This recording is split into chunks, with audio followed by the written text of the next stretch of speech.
नमस्कार दोस्तों, स्वागत है आप सभी का हमारे चैनल भक्ति ज्ञान में। दोस्तों, आज मैं आपको वैशाख मास महात्म के 5वें अध्याय की कथा सुना रहा हूँ, जिसमें हम वर्णन करेंगे वैशाख मास में स्नान, तर्पण और श्री माधव पूजन की विधि एवं महिमा। अम्बरीश ने पूछा, मुने, वैशाख मास के व्रत का क्या विधान है? इसमें किस तपस्या का अनुष्ठान करना पड़ता है? क्या दान होता है? कैसे स्नान किया जाता है और किस प्रकार भगवान केशव की पूजा की जाती है? ब्रह्मर्षि, आप श्री हरि के प्रिय भक्त तथा सर्वज्ञ हैं, अतः कृपा करके मुझे ये सब बातें बताइए। नारद जी ने कहा, साधु श्रेष्ठ, सुनो, वैशाख मास में जब सूर्य मेष राशि पर चले जाएं, तो किसी बड़ी नदी में, नदी रूप तीर्थ में, नद में, सरोवर में, झरने में, देव कुंड में, स्वतः प्राप्त हुए किसी भी जलाशय में, बावड़ी में अथवा कुएं आदि पर जाकर नियम पूर्वक भगवान श्री विष्णु का स्मरण करते हुए स्नान करना चाहिए। स्नान के पहले निम्नांकित श्लोक का उच्चारण करना चाहिए। यथा ते माधवो मासो वल्लभो मधुसूदन प्रातः स्नानेन में तस्मेन फलद पापहा भव। मधुसूदन, माधव वैशाख मास आपको विशेष प्रिय है, इसलिए इसमें प्रातः स्नान करने से आप शास्त्रोक्त फल के देने वाले हो और मेरे पापों का नाश कर दें। इस प्रकार कहकर मौन भाव से इस तीर्थ के किनारे अपने दोनों पैर धो लें। फिर भगवान नारायण का स्मरण करते हुए विधि पूर्वक स्नान करें। स्नान की विधि इस प्रकार है। विद्वान पुरुष को मूल मंत्र पढ़कर तीर्थ की कल्पना कर लेनी चाहिए। ओम नमो नारायण, यह मंत्र ही मूल मंत्र कहा गया है। पहले हाथ में कुश लेकर विधि पूर्वक आचमन करें तथा मन और इंद्रियों को संयम में रखते हुए बाहर भीतर से पवित्र रहे। फिर 4 हाथ का चौकोर मंडल बनाकर उसमें निम्नांकित मंत्रों द्वारा भगवती श्री गंगा जी का आह्वान करें। गंगे, तुम भगवान श्री विष्णु के चरणों से प्रकट हुई हो।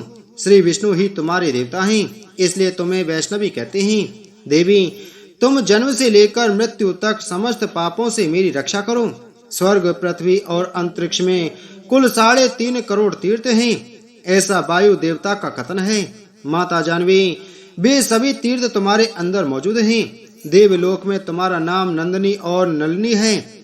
इनके सिवा दक्षा, पृथ्वी, विदय, गंगा, विश्वकाया, शिवा, अमृता, विद्याधरी, महादेवी, लोक प्रसादनी, हेमंकरी, जानवी, शांता और शांति प्रदायिनी आदि तुम्हारे अनेकों नाम हैं। स्नान के समय इन पवित्र नामों का कीर्तन करना चाहिए। इससे त्रिपदगामिनी भगवती गंगा उपस्थित हो जाती हैं। 7 बार उपर्युक्त नामों का जप करके संपुट के आकार में दोनों हाथों को जोड़कर उनमें जल ले और 4, 6 या 7 बार मस्तक पर डालें। इस प्रकार स्नान करके पूर्ववत मृतका को भी विधिवत आमंत्रित करें और उसे शरीर में लगाकर नहा लें। मृतका को आमंत्रित करने का मंत्र इस प्रकार है। वसुंधरे, तुम्हारे ऊपर अश्व और रथ चला करते हैं। भगवान श्री विष्णु ने भी 52 अवतार धारण करके तुम्हें एक पैर से नापा था। मृतिके, मैंने जो बुरे कर्म किए हों, मेरे उन सब पापों को तुम हर लो। देवी, सैकड़ों भुजाओं वाले भगवान श्री विष्णु ने 12 का रूप धारण करके तुम्हें जल से बाहर निकाला था। तुम संपूर्ण लोकों की उत्पत्ति के लिए अग्नि के समान हो, अर्थात जैसे अग्नि काष्ठ से आग प्रकट होती है, उसी प्रकार तुमसे संपूर्ण लोक उत्पन्न होते हैं। सुब्रते, तुम्हें मेरा नमस्कार है। इस प्रकार स्नान करने के पश्चात विधि पूर्वक आचमन करके जल से बाहर निकले और 2 शुद्ध श्वेत वस्त्र, धोती, चादर धारण करें। तदंतर त्रिलोकी को तृप्त करने के लिए तर्पण करें। सबसे पहले श्री ब्रह्मा का तर्पण करें, फिर श्री विष्णु, श्री रुद्र और प्रजापति का, तत्पश्चात देवता, यक्ष, नाग, गंधर्व, अप्सरा, असुर गण, क्रूर सर्प, गरुण, वृक्ष, जीव जंतु, पक्षी, विद्याधर, मेघ, आकाशचारी जीव, निराधार जीव, पापी जीव तथा धर्मपरायण जीवों को तृप्त करने के लिए मैं उन्हें जल अर्पण करता हूँ। यह कहकर उन सबको जलांजलि दे।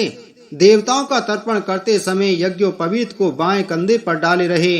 तत्पश्चात उसे गले में माला की भांति कर ले और दिव्य मनुष्यों, ऋषि पुत्रों तथा ऋषियों का भक्ति पूर्वक तर्पण करें। सनक, सनंदन, सनातन और सनत कुमार ये दिव्य मनुष्य हैं।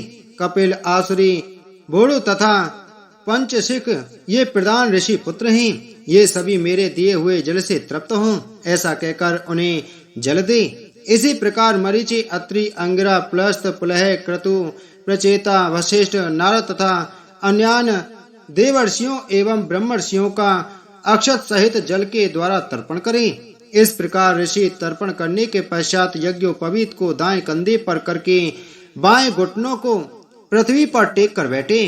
फिर अग्निस्वांत, सौम्य, हविष्यमान, उष्मप, कव्यवाट, अनल, वैषद, पिता, पितामह आदि तथा मातामह आदि सब लोगों का विधिवत तर्पण करके निम्नांकित मंत्र का उच्चारण करें। जो लोग मेरे बांधव न हों, जो मेरे बांधव हों तथा जो दूसरे किसी जन्म में मेरे बांधव रहे हों, वे सब मेरे दिए हुए जल से तृप्त हों। उनके सिवा और भी जो कोई प्राणी मुझसे जल की अभिलाषा रखते हों, वे भी तृप्ति लाभ करें। यों कहकर उनकी तृप्ति के उद्देश्य से जल गिराना चाहिए। तत्पश्चात विधि पूर्वक आचमन करके उन्हें आगे कमल की आकृति बनावे और सूर्य देव के नामों का उच्चारण करते हुए अक्षत, फूल, लाल चंदन और जल के द्वारा उन्हें यत्न पूर्वक अर्घ दे। अर्घदान का मंत्र इस प्रकार है। भगवान सूर्य, आप विश्व रूप और ब्रह्म स्वरूप हैं। इन दोनों रूपों में आपको नमस्कार है। आप सहस्त्रों किरणों से सुशोभित और सबके तेज रूप हैं। आपको सदा नमस्कार है। वक्त वत्सल रुद्र रूपधारी आप परमेश्वर को बारंबार नमस्कार है।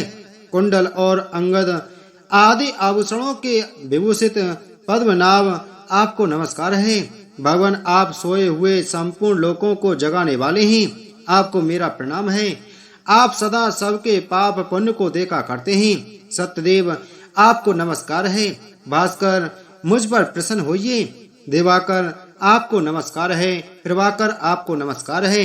इस प्रकार सूर्य देव को नमस्कार करके 7 बार उनकी प्रदक्षिणा करें। फिर द्विज, गौ और स्वर्ण का स्पर्श करके अपने घर में जाएं।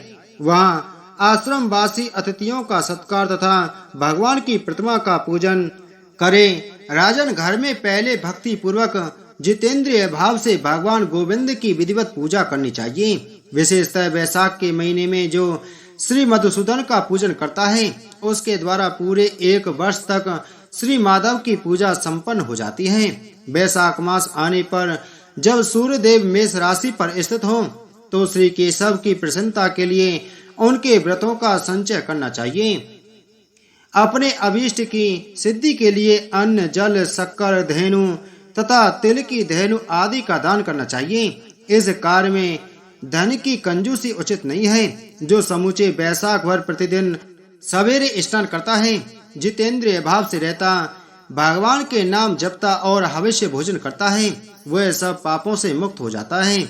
जो वैशाख मास में आलस्य त्याग कर एक भुक्त 24 घंटे में 1 बार भोजन, नक्त व्रत केवल रात में 1 बार भोजन अथवा अयाचित व्रत बिना मांगे मिले हुए अन्न का एक समय भोजन करता है, वह अपनी संपूर्ण अभिष्ट वस्तुओं को प्राप्त कर लेता है। वैशाख मास में प्रतिदिन 2 बार गांव से बाहर नदी के जल में स्नान करना, हविष्य खाकर रहना, ब्रह्मचर्य का पालन करना, पृथ्वी पर सोना, नियम पूर्वक रहना, व्रत, दान, जप, होम और भगवान मधुसूदन की पूजा करना, ये नियम हजारों जन्मों के भयंकर पाप को भी हर लेते हैं। जैसे भगवान माधव ध्यान करने पर सारे पाप नष्ट कर देते हैं, उसी प्रकार नियम पूर्वक किया हुआ माधव मास का स्नान भी समस्त पापों को दूर कर देता है। प्रतिदिन तीर्थ स्नान, तेलों द्वारा पितरों का तर्पण, धर्म घट आदि का दान और श्री मधुसूदन का पूजन, ये भगवान को संतोष प्रदान करने वाले हैं। वैशाख मास में इनका पालन अवश्य करना चाहिए। वैशाख मास में तिल, जल, स्वर्ण, अन्न, शक्कर, वस्त्र, गौ, जूता, छाता, कमल या खड़क तथा घड़े इन वस्तुओं का ब्राह्मणों को दान करें।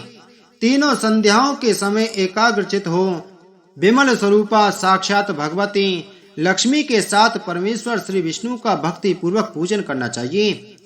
सायमिक फूलों और फलों से भक्ति पूर्वक श्री हरि का पूजन करने के पश्चात यथाशक्ति ब्राह्मणों की भी पूजा करनी चाहिए। पाखंडियों से वार्तालाप नहीं करना चाहिए। जो फूलों द्वारा विधिवत अर्चन करके श्री मधुसूदन की आराधना करता है वह सब पापों से मुक्त हो परम पद को प्राप्त हो जाता है।